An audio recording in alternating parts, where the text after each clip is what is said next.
అందరికీ నమస్కారం. నేను మీ లక్ష్మి. జూబ్లీ హిల్స్ ఉప ఎన్నికలు రావడానికి గల కారణం ఏంటి అంటే గోపీనాథ్ గారి ఆయనకి గుండెపోటు రావడము, ఆయన చనిపోవడము. కానీ గోపీనాథ్ గారు చనిపోవడం వెనక అసలు కారణం ఎవరు ఏంటి అంటే నవీన్ యాదవ్ గారు అనే మాట వినిపిస్తోంది బయట. RBI state working president Raghumudri Peter Naidu గారు నాతో పాటుగా ఉన్నారు. అసలు ఇందులో ఎంతవరకు నిజం ఉంది ఏంటి అనేది కనుక్కుందాం. నమస్కారం పీటర్ గారు. సార్, నిజంగానే నవీన్ యాదవ్ గారు గోపీనాథ్ గారిని చంపించారంటారా?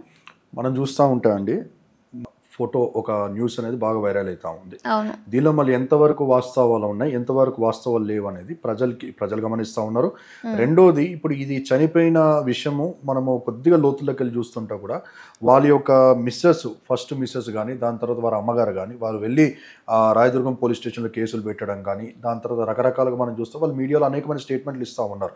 వార్తా వెలుగు అనే ఒక టీవీ పత్రికలో మాత్రం న్యూస్ దీనిలో మాత్రం ఇది వస్తూ ఉంది. మళ్ళీ ఈ V6కి సంబంధించిన వ్యక్తి ఎవరు అంటే వివేక్ గారు, కాంగ్రెస్ కి సంబంధించిన మినిస్టర్గా మనకు కనబడతారు. మళ్ళీ దీనిలో ఎంతవరకు వాస్తవాలు ఉన్నాయి, ఎంతవరకు వాస్తవాలు లేవు అనేది ఒకటి క్లియర్గా మనం ఆలోచన చేయాలి. రెండోది, మనం ఆలోచన చేస్తుంటే ఇప్పుడు గోపీనాథ్ గారికి, దాని తర్వాత నవీన్ యాదవ్కి మనం చూస్తూ ఉంటే సీన్స్ ఫ్రమ్ బిగినింగ్ వాళ్ళకి ఇద్దరికి క్లాష్ నడుస్తుంది. నువ్వా నేనా అని చెప్పి గోపీనాథ్ గారు ఈయన మీద ఎన్నో కేసెస్ పెట్టడము, దాంతో వీళ్ళని పర్సనల్గా అటాక్ చేయడము, వీళ్ళ ప్రాపర్టీని ధ్వంసం చేయడము, దాంతో వీళ్ళు కొన్ని అమ్మవారికి సంబంధించిన కమాండ్స్ అవన్నీ కట్టిస్తా కమాండ్లను కూడా కూల్చివేయటము, అలాగా రకరకాలుగా పర్సనల్ గ్రడ్జెస్ అనేది క్లియర్గా గోపీనాథ్ గారు తీసుకున్నట్టుగా వీరి మీద కనబడుతోంది. సో దీన్ని బేస్ చేసుకొని చూస్తూ ఉంటే ఇదొక రివెంజ్ అని చెప్పి మనం అనుకోవాలా, లేకుంటే నిజంగా జరిగిందని చెప్పనాలా? ఇప్పుడు మొత్తం ఈ వార్త మనం చదువుతూ ఉంటే గోపీనాథ్ గారు ఏదైతే ఏఐజీ హాస్పిటల్ అడ్మిట్ అయి ఉన్నారో, ఏఐజీ హాస్పిటల్ పక్కనే ఉన్న హోటల్లో నవీన్ యాదవ్ ఉన్నట్టుగా ఆ సీసీటీవీ రికార్డ్స్ అన్ని దీనిలో ఉన్నట్టుగా పేపర్ చెప్తా ఉంది.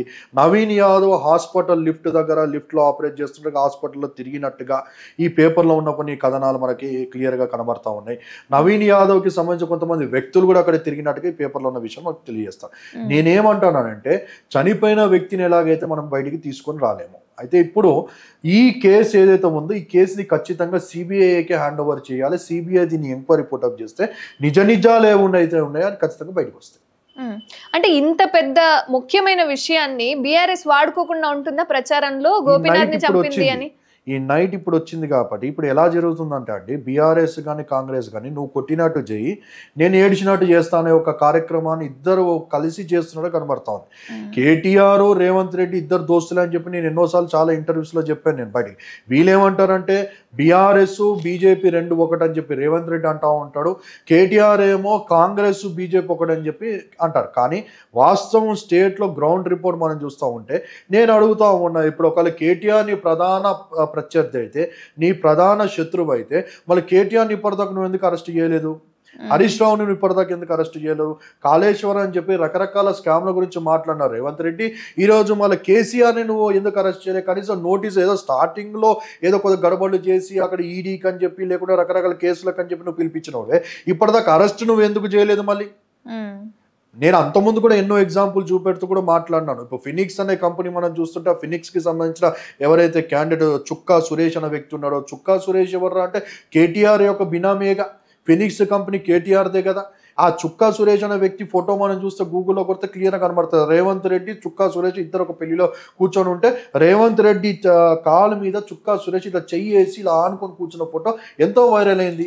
ఎందుకు కంపెనీలు కలిసి ఉండకూడదు? అదే అంటా ఉన్నా, మళ్ళీ కలిసి నువ్వు తెర వెనకాల బిజినెస్ చేసుకుంటావు, పైసలు సంపాదించుకుంటావు, కలిసిమెలిసి కూర్చుంటావు, కలిసిమెలిసి భోజనాలు చేస్తావు, కలిసిమెలిసి నువ్వు అన్ని రకరకాల కార్యక్రమాలు చేస్తావు. కానీ తెర ముందుకి, మీడియా ముందుకి, మైక్ ముందుకు వచ్చిన మాట కేటీఆర్ తిట్టాను.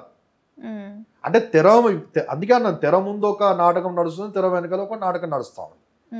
సో ఇప్పుడు గోపీనాథ్ గారి విషయంలో కూడా, ఇప్పుడు కేటీఆర్ గారి విషయంలో మనం ఆలోచన చేస్తే అండి, కేటీఆర్ గారు యూకేలోనో, అవుట్ ఆఫ్ ఇండియా యూఎస్లోనో ఇక్కడ ఉన్నారు. ఈయన చనిపోయారని చెప్పి వారి అమ్మగారు చెప్తా ఉన్నారు. చనిపోయారనే ఒక వార్త 2 రోజుల ముందే కుటుంబ సభ్యులకి తెలిసి కొన్ని మీడియా ఛానల్స్లో చిన్నగా బయటకి వైరల్ అవుతా ఉంటే గోపీనాథ్ గారు చనిపోయిన విషయము కేటీఆర్ గారు ఆ ఒక మూమెంట్ని లేకుంటే ఆ ఒక పబ్లిసిటీని ఆపివేయాలని చెప్పి ఆపివేసి, నేను వచ్చేదాకా కూడా డిక్లేర్ చేయదని చెప్పి ఈయన వచ్చిన తర్వాత దాన్ని డిక్లేర్ చేయించినట్టుగా.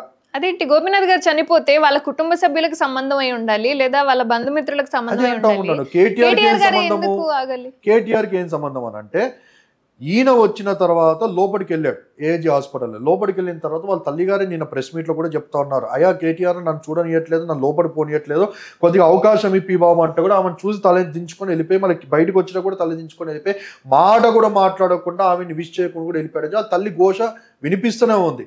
దానికి కారణం ఏంటి? ఫస్ట్ భార్య ఉంది, ఫస్ట్ భార్యని లోపడి పోనీయలేదు, కుమారుని బయటికి లోపడి పోనీయలేదు, ఆ తల్లిగారు తండ్రి గారు కుటుంబ సభ్యులు ఉన్నారు, ఎవరిని కూడా కాంటాక్ట్ చేయలేకుండా మొత్తం రెస్ట్రిక్షన్స్ పెట్టేసి ఈయన లోపలికి వెళ్ళి బయటకు వచ్చాడు. 2 days తర్వాత డిక్లేర్ చేశారు. దానికి కారణాలు ఏంటంటే ఇంటర్నల్ సోర్సెస్ నుంచి కానీ చాలా రూమర్స్ వస్తున్న విషయాలు ఏంటంటే గోపీనాథ్ గారు కేసీఆర్ గారి యొక్క బినామీ. గోపీనాథ్ గారు కేసీఆర్ యొక్క బినామీ. సుమారుగా కేసీఆర్ గారు గోపీనాథ్ గారి మీద 10,000 కోట్లు పెట్టారని చెప్పి అన్న విషయం వాస్తవం కాదని చెప్పి అడుగుతాం. ఆ 10,000 కోట్ల ఆస్తి ఈయన మీద బినామీగా కేసీఆర్ గారు గోపీనాథ్ గారి మీద పెట్టినాయి. కాబట్టి ఇప్పుడు ఆయన చనిపోయారు కాబట్టి 2 days లోపల ఒకవేళ దహన సంస్కారాలు ఏవైతే ఉన్నాయో అవన్నీ అయిపోదంటే ఆ 10,000 కోట్లు ఎక్కడ పోతాయండి? అందుకోసమే కేటీఆర్ ఆపిచ్చేసి లోపలికి వెళ్ళి కావాల్సినవన్నీ వేలుముద్రలన్నీ తీసేసుకుని వీళ్ళకి కావాల్సినవన్నీ అక్కడికక్కడ క్లోజ్ చేసి ఈయన చేతులు దులుపుకున్నాడని చెప్పి రూమర్స్ అయితే విపరీతంగా ప్రపంచమంతా కూస్తున్న విషయం ఇది వాస్తవం కాదా? అంటే రాజకీయాల్లో ఏదైనా నామినేషన్ వేస్తున్నప్పుడు వాళ్ళ ఆస్తులు ఎంత ఏంటి అనేది కూడా ఖచ్చితంగా చూపించాలి. మరి గోపీనాథ్ గారికి ఇన్ని వేల ఆస్తులు ఉన్నట్టుగా చూపించారు. ఆయన ఆస్తులు ఎవరెవరి పేరు మీద పెట్టారో, దాంతో ఆయన పేరు మీద ఎన్ని ఆస్తులు ఉన్నాయో, భార్య పేరు మీద ఎన్ని ఆస్తులు ఉన్నాయో, కొడుకుల పేరు మీద ఆస్తులు ఎన్ని ఉన్నాయో, లేకుంటే వీళ్ళ లోపల ఇంటర్నల్గా వీళ్ళు ఏ అగ్రిమెంట్స్ ఏ ప్లాన్స్ ఉన్నో మనకు తెలియదు. బట్ మనకి బయట ఇన్ఫర్మేషన్ లోకమంతా వస్తున్న విషయం ఏంటంటే 10,000 కోట్ల ఆస్తి గోపీనాథ్ గారి మీద బినామీగా ఆయన పెట్టి ఉన్నారు. దాని నిమిత్తమే ఈయన ఇప్పుడు ఎక్కడెక్కడ ఏమేమి ల్యాండ్స్ ఏమేమి ఉన్నాయో మనకు తెలియదు కాబట్టి ఆయన ఏలుముద్రలు తీసుకున్నదని చెప్పి ఇంటర్నల్గా ఏజీ హాస్పిటల్ స్టాఫ్ ఎవరైతే ఉన్నారో వారు కొంతమందికి బయట చెప్పడం బట్టి అదంతా ప్రొక్లేమ్ అయింది. నేను అందుకే అంటా ఉన్నాను, ఇప్పుడు ఈ ఆస్తుల గొడవ కానీ ఇప్పుడు ఇది ఏదైతే నవీన్ యాదవ్ది బయట వైరల్ అవుతా ఉన్నదో ఈ విషయము కానీ ఇది రాత్రి వచ్చింది కాబట్టి మనం మీడియా ముందు మాట్లాడలేకపోతాం. ఇది ఒకవేళ 2 days ముందో 3 days ముందో వచ్చింటే ఇది ఖచ్చితంగా సిబిఐ చేతికి వెళ్ళి ఈరోజు నవీన్ యాదవ్ యొక్క నామినేషన్ ఆపించాలని చెప్పి ఖచ్చితంగా సిబిఐ వారిని మేము రిక్వెస్ట్ చేసేవాళ్ళం. అంటే వాళ్ళైనా సరే ఈ రోజు ఎందుకు ప్రచురించాలి? ఆయన చనిపోయి చాలా రోజులు అవుతుంది, అయినా సరే ఇన్ని రోజులు గడిచిన తర్వాత దీనికి కారణం నవీన్ యాదవ్ అంటే ఆయన్ని పాయింట్అవుట్ చేస్తున్నట్టు కనిపిస్తుంది.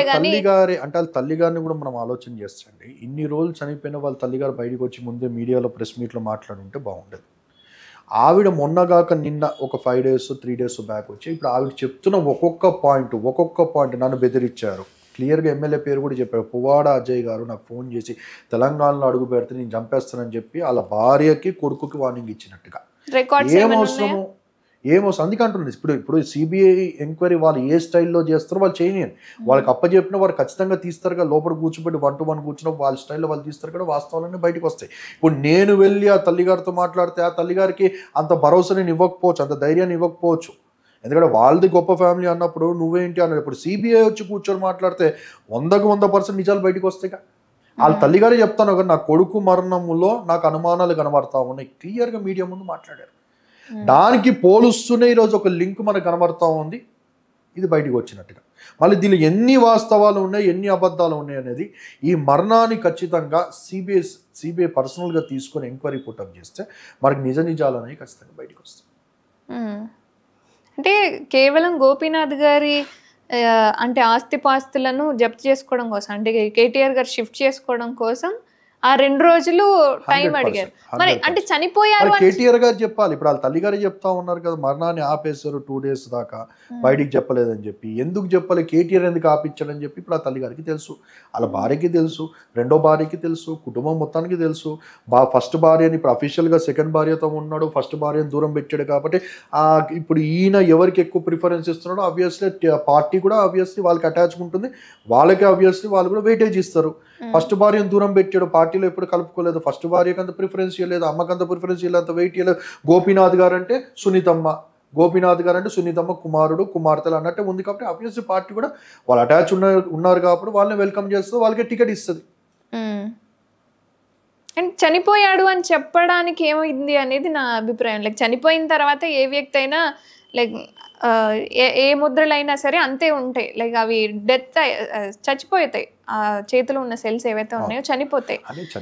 కానీ అవి మనకి ఫోన్ తంబుకైతే చనిపోతుండొచ్చు, బట్ పేపర్ మీదకైతే మనకి వేలు ముద్రకైతే అది మనకు అవసరం లేదు కదా, జస్ట్ ఇంకు పూసి మనం స్టాంప్ అంటే అందరికీ తెలిసిపోతే అందరూ వచ్చేస్తారు, నా పని నేను చేసుకోలేను అన్న ఉద్దేశంతో చేసుంటారన్న. That is right. అంటే అది బయటికి ముందరగా 2 days ఉంది కాబట్టి ఇమీడియట్ గా దహన సంస్కారాలు ఏవైతే ఉన్నాయో చేసేయాలి. చేసేస్తే మళ్ళీ ఈ కార్యక్రమం జరగక మళ్ళీ 2 days ఉంది కాబట్టి చెప్పాలి కేటీఆర్ ప్రెస్ మీట్ పెట్టి. అంటే ఇంకొక పాయింట్ ఏంటంటే ఇప్పుడు మీరు చూపిస్తున్న దాని ప్రకారం, వార్త ప్రకారం గోపీనాథ్ గారు ఒకవేళ చంపించుంటే కాంగ్రెస్ బీఆర్ఎస్ కలిపి ఈ కుట్ర ఏమన్నా చేసిందని అనుకోవచ్చా? ఇప్పుడు నవీన్ యాదవ్ గారిది మనం ఆలోచన చేస్తే అండి, నవీన్ యాదవ్ గారు ఒక్కరే కాంగ్రెస్ లో ఉన్నట్టుగా మనకు కనబడుతుంది, కానీ ఇప్పుడు వాళ్ళ ఫ్యామిలీ మెంబర్స్ వాళ్ళ బ్యాక్గ్రౌండ్ కూడా మనం చూస్తే వాళ్ళు కూడా టీఆర్ఎస్ లో ఉన్నారు.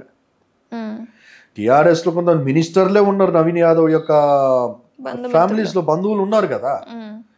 మళ్ళీ అబ్వియస్లీ పార్టీ వేరే అయి ఉండొచ్చు, ఎజెండా ఐడియాలజీ పోటీ ఆ ఒక రణరంగం వేరే అయి ఉండొచ్చు, కానీ రక్తం అనేది ఒకటే కదా, కుటుంబమే కదా. కుటుంబం అన్నప్పుడు ఇట్లాంటి దాళ్ళు ఒకరికి ఒకరు సపోర్ట్గా నిలుస్తారు.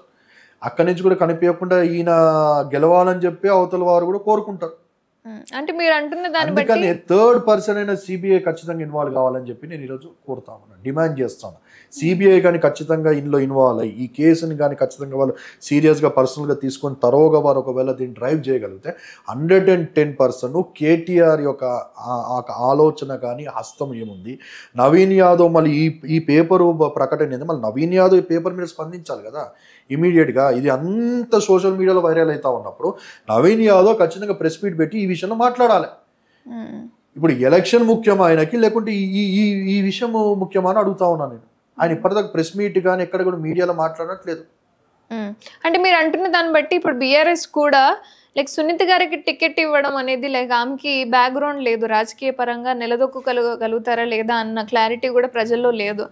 అండ్ కొంతవరకు సింపతి వర్కౌట్ అవ్వచ్చు మేబీ, కానీ చాలా వరకు సింపతి వర్కౌట్ అవ్వని సిచ్యువేషన్స్ కూడా ఉన్నాయి. సో అలా అని వీక్ క్యాండిడేట్ అన్న ఉద్దేశంతో కూడా నిలబెట్టి ఉండొచ్చా? 110%. మనం ఒకసారి ఎంపీ ఎలక్షన్స్ కూడా ఆలోచన చేసుకుంటే ఎక్కడ కూడా ఉన్న 18 సీట్లలో ఎక్కడ కూడా ఒక్క ఎంపీ సీట్ కూడా బీఆర్ఎస్ గెలవలేదు.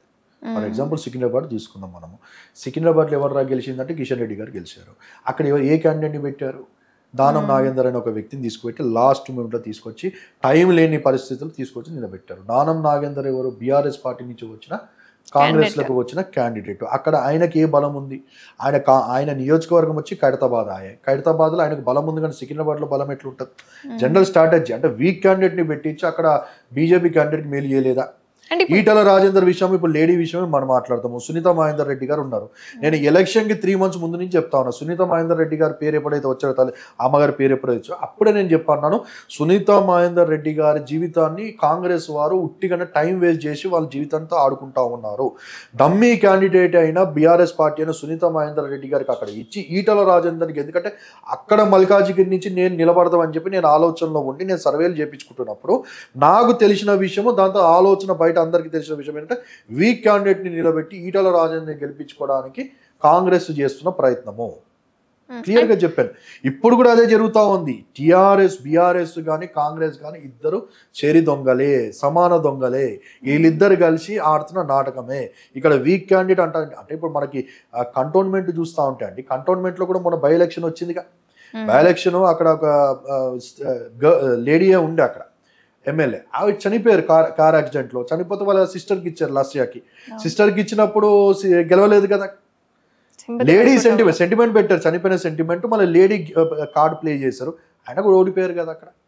అంటే అక్కడ కాంగ్రెస్కి మేలు చేయలేదా టీఆర్ఎస్? ఎందుకు అని అంటే ఇప్పుడు వాళ్ళు కాంగ్రెస్కి సపోర్ట్ చేయకపోతే వెన్నంటూ మనం ఒకసారి ఒక 10 సంవత్సరాల క్రితానికి మనం వెళ్ళిపోయి కేసీఆర్ గారు చేసిన హామీలు, ప్రామిస్లు, ఏదైతే ప్రవచనాలు ఉన్నాయో కాంగ్రెస్ సోనియా గాంధీతో మనం ఆలోచన చేస్తే, మాకు తెలంగాణ ఇస్తే నా పార్టీని నేను తీసుకొచ్చి కాంగ్రెస్ పార్టీలో విలీనము చేస్తాను, దళితుడిని ముఖ్యమంత్రి చేస్తానని చెప్పి మాట తప్పించుకొని ఈయన సీఎం అయిపోయి తెలంగాణని టీఆర్ఎస్ని కాస్త బీఆర్ఎస్గా చేసి నేషనల్ వైడ్గా తీసుకొని వెళ్ళి కాంగ్రెస్కు పోటీగా చేద్దాం అనుకున్నప్పుడు సోనియా గాంధీ గారు మర్చిపోతారా అని అడుగుతున్నాను. సోనియా గాంధీ గారు మర్చిపోతారా? మర్చిపోరు. వీళ్ళు దొంగలైతే వారు గజ దొంగలాయ. వాళ్ళ తెలవని నీతి ఏమైనా ఉంటుందంటే రాజ్యాంగం ఖచ్చితంగా వీళ్ళని ఎక్కడో తొక్కుతారని తెలుసు కాబట్టి వీళ్ళు పూర్తిగా కాంగ్రెస్ పార్టీకి సరెండర్ అయిపోయారు. అంటే టీఆర్ఎస్ నుంచి బీఆర్ఎస్ గా మార్చిన వ్యక్తి ఎందుకు నేషనల్ పార్టీకి పెట్టకుండా ఉంటాడు, ఎందుకు కాంగ్రెస్ కి భయపడాలి అనుకుంటాడు? అంటే నేషనల్ పార్టీ పెట్టారండి, మహారాష్ట్రలో కూడా కొంత సర్పంచుల దాకా వెళ్ళారు, అక్కడ డబ్బులు ఇచ్చారు, సర్పంచ్ గెలిపించుకున్నారు. నేషనల్ వైడ్ గా బీహార్ లో కూడా కంటెస్ట్ చేయడానికి వెళ్ళిపోయారు, నేషనల్లోకి వెళ్ళిపోయారు. సోనియా గాంధీతో డి అంటే డి, నేను కూడా కాంగ్రెస్ సమానం అన్నట్టుగా వెళ్ళారు. కానీ ఇక్కడ సిచ్యువేషన్ ఏమైపోయిందంటే ఒకటేసారి అనుకున్నదంతా విఫలమైపోయింది, ఫెయిల్ అయిపోయింది. ఎప్పుడైతే టీఆర్ఎస్ ఓడిపోయిందో, కాంగ్రెస్ ఎప్పుడైతే వచ్చిందో, ఇప్పుడు సోనియా గాంధీ గారి చేతిలో ఇలా పిలకలు ఉన్నాయి. మొన్నే మనం చూస్తూ ఉంటే అక్కడెక్కడో పెద్ద ఎత్తున సమాధులది వైకుంఠం అని చెప్పి కట్టి దాని లోపల కేటీఆర్కి సంబంధించిన కొన్ని లక్ష కోట్ల ఆస్తి పత్రాలు అక్కడ దొరికినాయి అని చెప్పి రూమర్ జరుగుతూనే ఉంది. వీళ్ళ పిలక ఇప్పుడు బీజేపీ చేతిలో ఉంది. అందుకే కదా బీజేపీ ఎమ్మెల్సీ విషయంలో కానీ ఎంపీల విషయంలో కానీ టీఆర్ఎస్ కాంప్రమైజ్ అయినట్టు కనబడతాం. దాంతో ఇప్పుడు కాంగ్రెస్ ఉంది కాబట్టి ఖచ్చితంగా కాంగ్రెస్ ఏది చెప్తే టీఆర్ఎస్ వినాలి, వినకపోతే ఖచ్చితంగా వీళ్ళ మీద కేసులు పడతాయి, ఖచ్చితంగా జైలుకి వెళ్తారు. కాబట్టి ఖచ్చితంగా ఇక్కడ కాంగ్రెస్కి సపోర్ట్ చేయడానికి వీక్ క్యాండిడేట్ అయిన ఈమె గోపీనాథ్ గారి మిసెస్ని పెట్టినట్టు కనబడతాం. సెంటిమెంట్ అని బయటకు అంటున్నారు కానీ ఖచ్చితంగా వీక్ క్యాండిడేట్గా. టీఆర్ఎస్ ఇంకా హేమాహేమీలు లేరా, టీఆర్ఎస్ ఇంకా పెద్ద వాళ్ళు లేరా, వాళ్ళకి ఇవ్వకుండా ఇప్పుడు ఈమెకి ఇచ్చారంటే మనం అర్థం చేసుకోవాలి. అక్కడ ఇంటర్నల్గా టీఆర్ఎస్ వాళ్ళు కాంగ్రెస్తో టై అప్